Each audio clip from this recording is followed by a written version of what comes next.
Go ahead, madam. Okay po. So, okay po, mag-start na po tayo. So, ang akin pong topic is two case studies to bale ang setting nito is sa India. So, yung mga G2G applications in e-government. So, first, let's get familiarized with what is G2G. So, G2G refers to the relationship between organization of public administration. It is through transferring of information and data exchange or the sa ICT solution that helps in communication sa G2G transaction. Ang main goal kasi ng G2G is to support e-government initiatives by improving communication, data access, and data sharing. So, magbibigay lang ako ng konting pahapyaw. Nakita ko lang kasi yung e-government master plan ng 2022 ng DICT. So, for 2022 yon. Sabi nila dito, the use of information and communication technology in government is seen as an enabler for nation to achieve digital transformation in the delivery of basic services. So dahil doon, nag-come up sila sa vision na to. An innovative, safe, and happy nation that thrives through and is enabled by information and communications technology. And by that, in accordance po dito sa vision na to, the DICT commits to first, provide every Filipino access to vital ICT infrastructure and services. Next is ensure sustainable growth of Philippine ICT-enabled industries, establish a one digitized government, one nation, and be the enabler, innovator, achiever, and leader in pushing the country's development and transition. So, yun lang naman po. Dito makikita natin na kasi sa ASEAN naman na country, halos pare-pareho naman tayo ng goal for the G2G na application. So, dito, mag-start na po tayo sa pinaka-main topic ko, which is the sa Chivalaya workflow ng Caring Gov Andhra Pradesh sa Chivalaya e-applications. So, the government of Pradesh has been a leader in deploying e-government application for delivering of services to its citizen. That's why yung they are committed to be the smart. So the simple, moral, accountable, responsive, transparency, to be the smart type of government. So bago siya kasi maging caring gov, ang tawag muna sa kanya is smart gov or ito siya muna noong 2001 bago siya maging caring gov, eto muna siya. So makikita natin yung evolution niya hanggang sa makarating tayo sa caring gov. In partnership with Tata Consultancy Services, they develop an innovative and futuristic product called Secretariat Knowledge Information Management System. So itong muna siya. Kilala din siya bilang SmartGov na it builds an electronic workplace that integrates workflow and knowledge management in a secure and collaborative environment. So later, in 2004, ito na po siya, naging Caring Gov na siya. So the Caring Gov stands for its acronym that is committed, accountable, responsive, inspiring, nationalistic, and genuine government. So, ayan po siya. The Caring Gov provides a complete e-governance network that would have enabled seamless information flow across the different units of the government. So, ito na siya. Nung siya na si Caring Gov, nung tinatawag na natin siyang Caring Gov. So, before kasi, nung Smart Gov pa siya, parang manual system pa rin siya. For example, yung incoming correspondence niya, i-enter pa rin sa registry, then isusort accordingly to deliver assistance and move physically. So, technically speaking, manual pa rin po yung SmartGov. Yes. Tapos po, another is the processing of files involves several steps wherein cost of office reading through the files and make comments before a decision can be taken. So after nyan, nag-evolve nga siya into caring gov system. So ito yung mga changes niya. Una, it automated prioritization engine for assigning priority based on importance of subject and aging of file.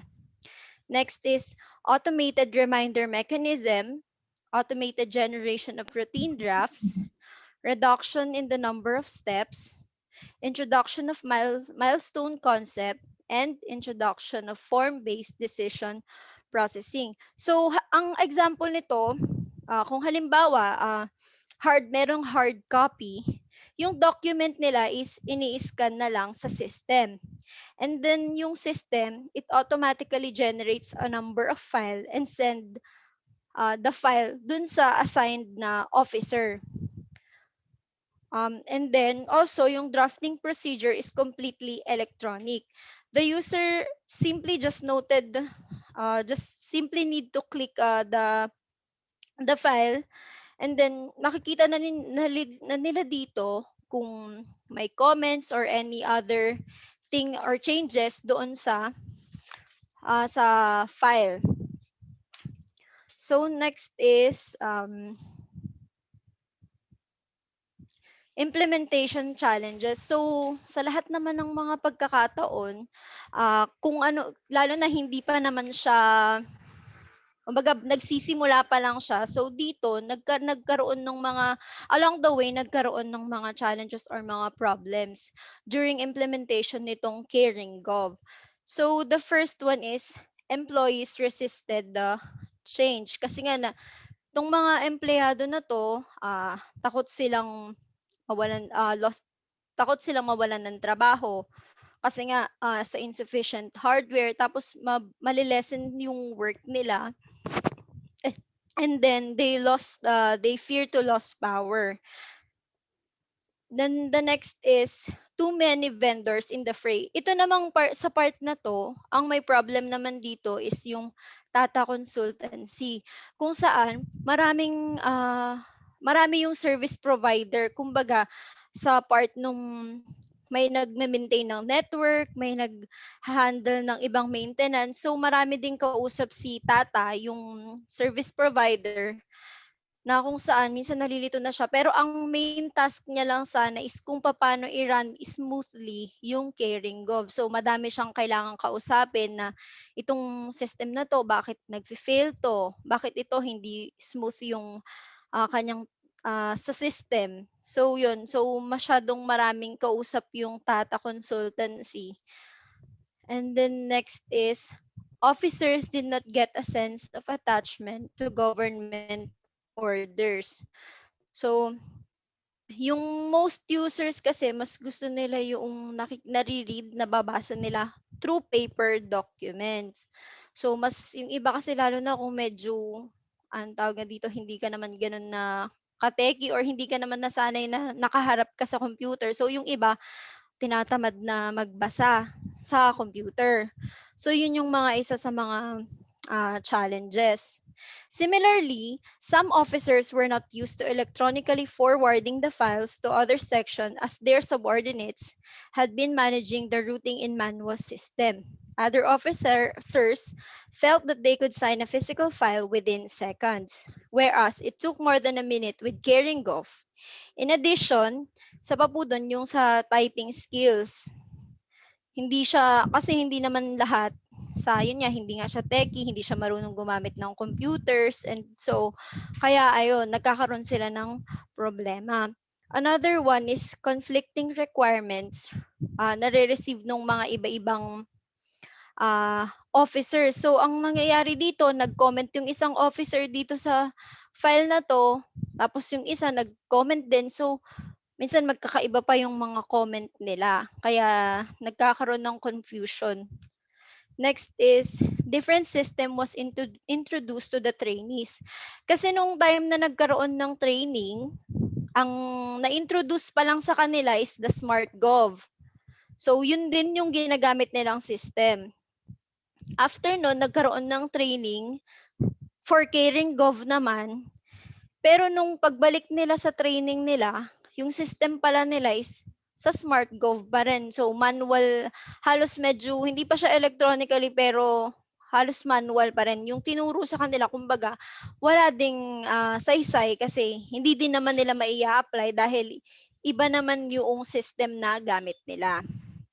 So next is the deployment hardware.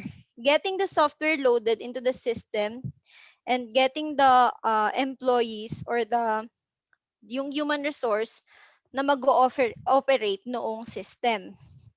Next is yung number ng PCs na naka-install. So inadequate kasi siya.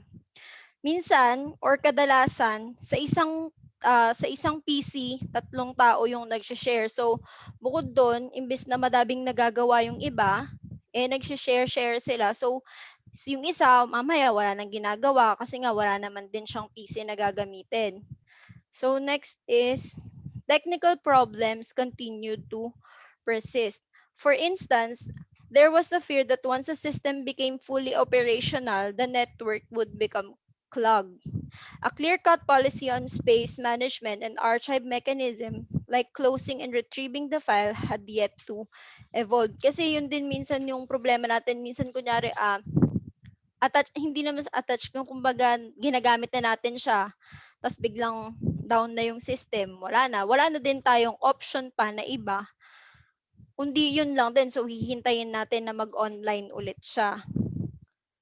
So next is the factors that help in partial acceptance of caring gov. So kung paano naman siya tinanggap sa government. So meron din naman siya. Next, the first one is strong political support for the idea of using ICT in the government. So dito, yung chief minister talaga, meron siyang personal interest sa ICT at saka mas gusto niya na magamit, pinopromote niya talaga yung information communication technology.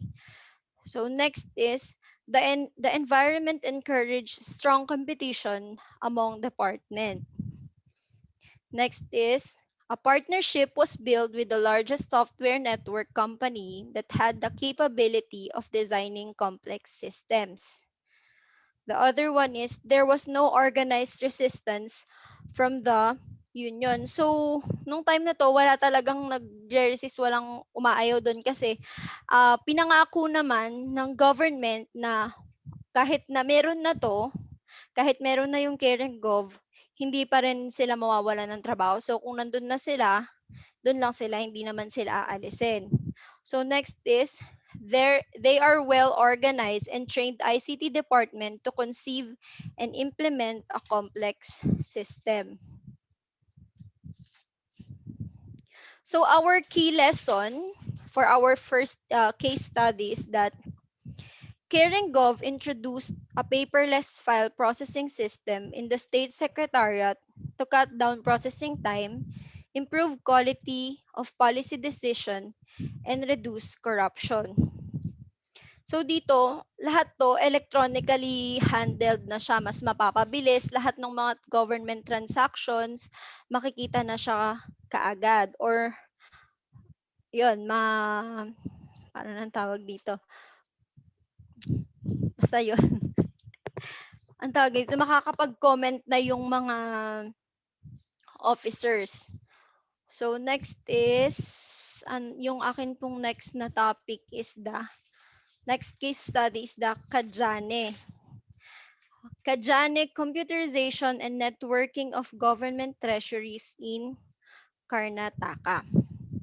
Ito pong Kajane kasi, it is a major e-governance initiative of the state government of Karnataka, India. So sa India pa rin po tayo. Ito yung sa mga treasury activities nila, computerized na siya.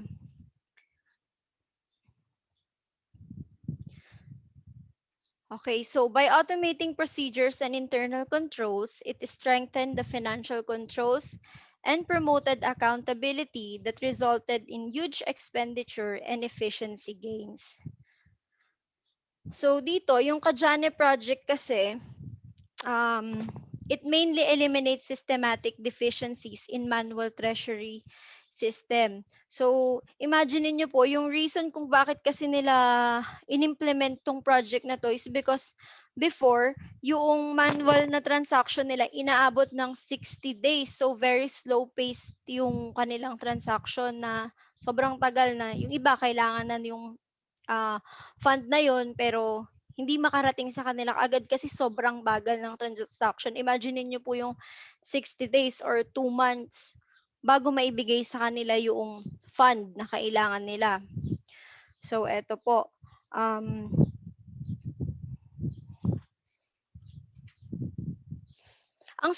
pinaka-stakeholder po pala ng G2G is yung finance department. Dito pong application na to is yung finance department, other department, yung accountant general, and service pensioner. So, kaya sila nag-come up dito sa project na to, their main objective is to network all the treasuries for easy access and better control, to monitor also the transaction through the central server online, eliminate all systematic deficiency, introduce effective budget monitoring and ways and means to control through the system, automate generation of monthly accounts, and set up a comprehensive financial management information system for better management of state finances, and contribute for meaningful review of progress of various schemes. Maisingit ko lang din po kasi yung Kajani na to noong 2002 pa. So, ngayon, nag-search po ako, meron na tayong Kajane 2. So, mas improved na siya. Mamaya po share ko din sa inyo yung yun pong Kajane 2. So, itong mga to, itong objective nito, primarily para sa faster processing ng mga payments, increased financial visibility, and transparency, and higher staff productivity, and also for cost savings. So, ito po, yung major, yung innovations, yung features po of innovation dito sa Kajanes, una, for networking. All the 216 treasuries in the states are connected by a VSAT. VSAT is very small aperture terminal that uses antenna to receive and transmit data. Sa lahat ng mga bill transactions, monitored through the central server.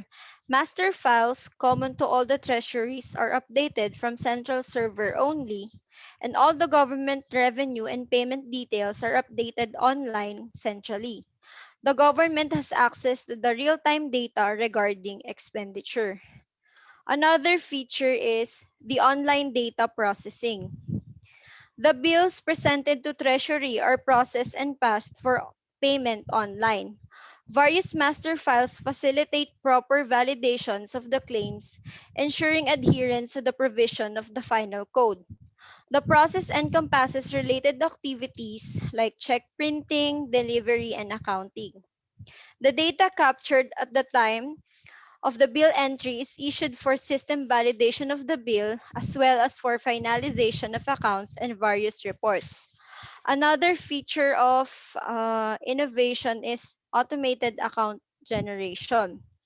Data captured at the point of bill passing is used for all further processes like check printing, issuing and capturing payment details of check, reconciliation, accounting, and preparation of the management information system reports, eliminating many duplicate processes.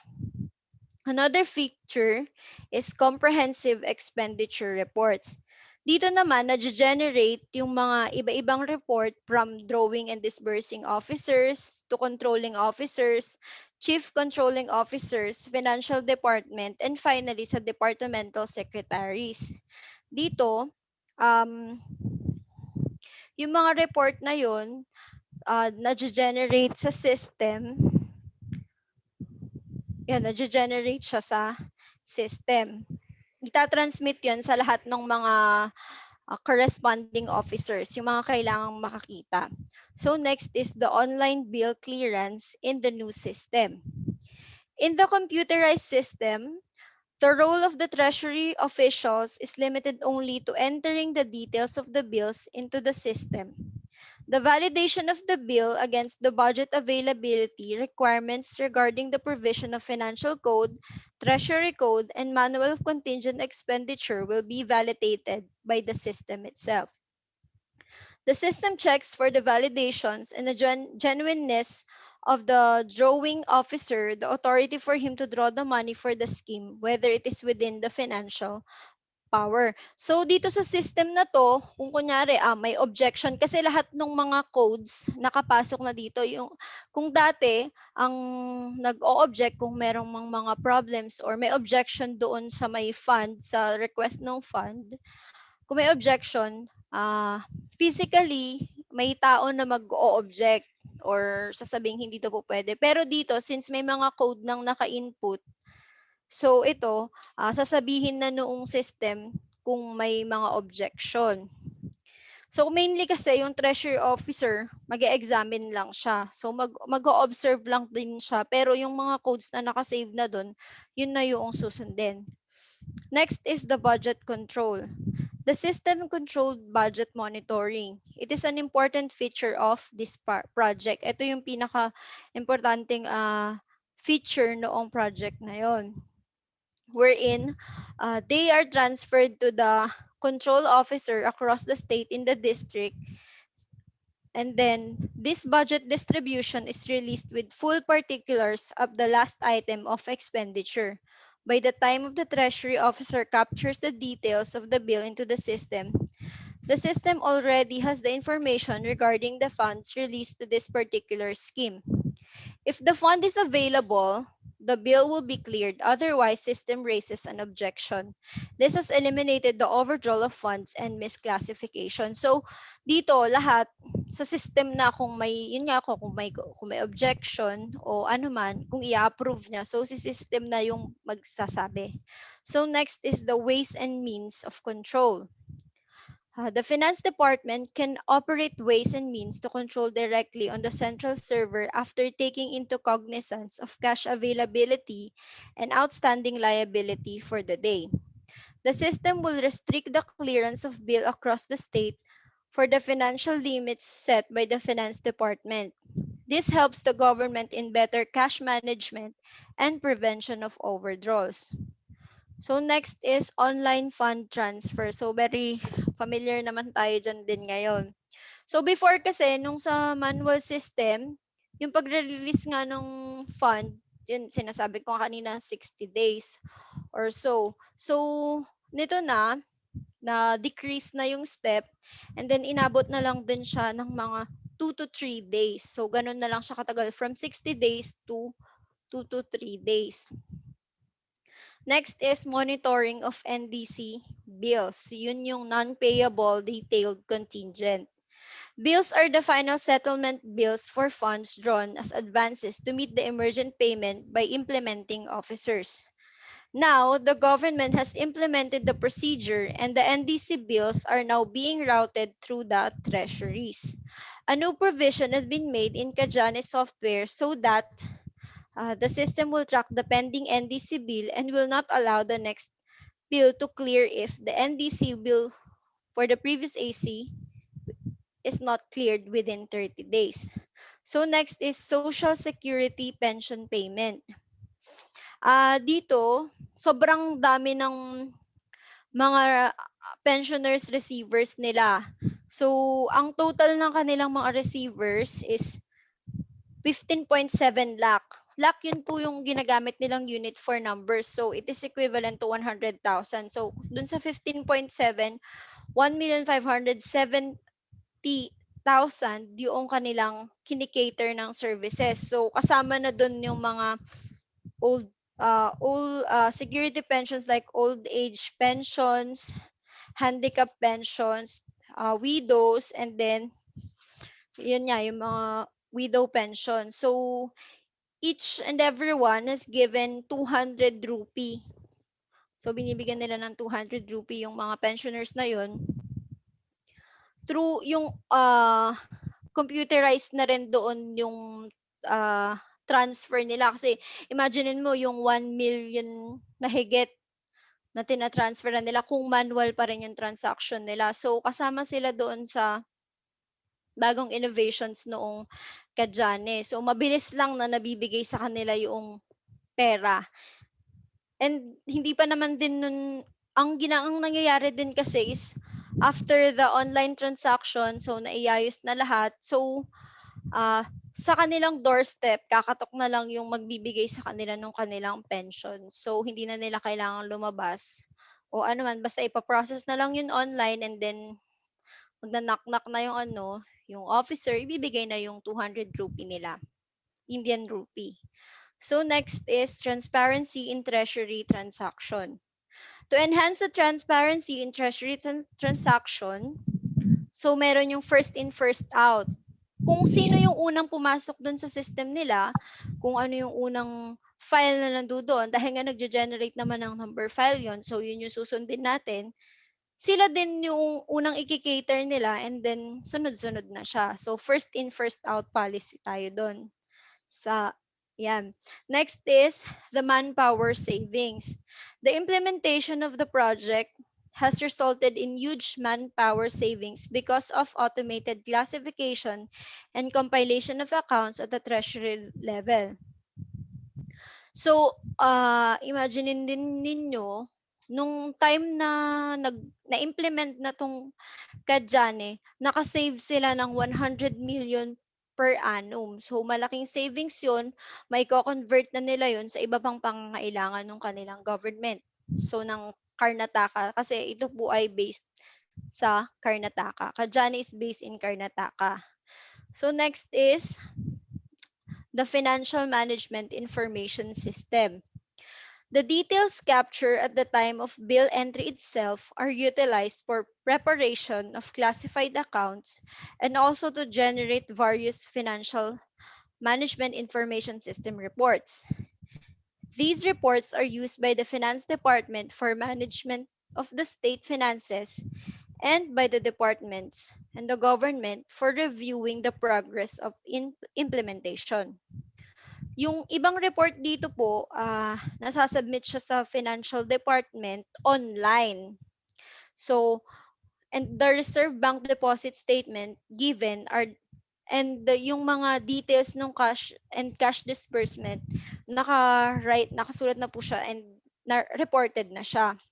This helps in better management of the state finances. The finance department is in a better position to monitor the ways and means position. So, the conclusion here is that the project is designed not only to cater the needs of the department, but also the need of the other line department. It is an integral part of the budget system reform, hence, not only designed to meet the present requirements, but also to support any needs that are likely to arise. So, ma-share ko na lang din po, tapos na po tong report ko na to, yung Kadyane 2. Diba po, yung Kadyane 1 kasi yung sinasabi ko kanina na ang processing time from 60 naging 2 to 3 days. Ngayon kasi yung Kadyane 2 is nasa 10 minutes na lang madi-disburse maita-transfer na or naiayos na yung fund. So, yun, mabilis yung system ng sa Karnataka. Ayun po. That ends my report po. Thank you.